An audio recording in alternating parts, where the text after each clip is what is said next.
One more thing. We've had a request.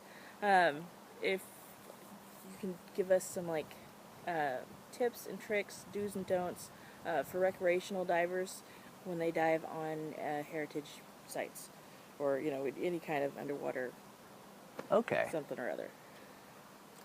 Tips and tricks. Do's and don'ts. Do's and don'ts. To help Yeah. ensure the protection of underwater. Okay. So for divers visiting historic shipwrecks, I would encourage you highly to experience the entire wreck. Take time to imagine what it would have looked like. Take time to dive around and kind of look for evidence of what was going on the site. Can you see artifacts indicating where the crew was? Can you see artifacts that was cargo? Take time to think about this is an important site where people may have lost their lives. So immerse yourself in the wreck itself. There are things that I would suggest not doing. I have been on dive sites where I've seen recreational divers picking up historic bottles and just smashing them just for the sake of seeing what would happen. And those are things that are potentially important information that once it's smashed, it may be lost forever. This particular ship where divers were smashing bottles was the earliest evidence of Worcestershire sauce coming across to North America. Potentially, we're losing other important information of other cargo that was being carried. So respect sites, and I think 99.9% of divers do respect the sites that they dive on, and feel a very strong connection.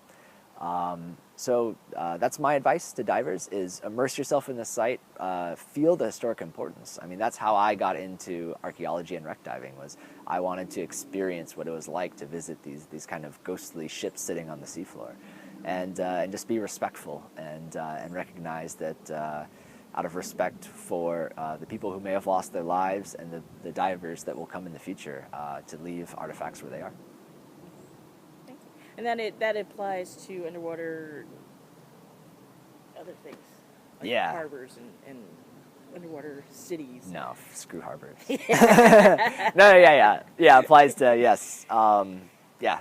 And so the respect also applies not only to shipwrecks, but also to harbors and sunken cities and paleo landscapes and kind of any time there might be artifacts that have some sort of context that can tell something beyond just what they superficially are.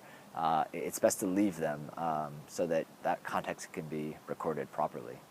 Some of the most amazing sites in the world, like Pavlo Petri, the oldest sunken city in the world, have been looted by not necessarily people looking to make a buck or anything like that, but people that are just interested in the past and just take pottery away, and all of a sudden we've lost all the child burials that were on the site, and we've lost a lot of the trade goods that were on the site, and many sites around the world will never understand fully what was going on there just because of the tourists coming and taking things away, not out of malice or spite, but just out of interest in the past. So the best thing to do is respect the site and leave it as you saw it when you arrived. All right. Thank you very much, Peter. Give me time, give me time.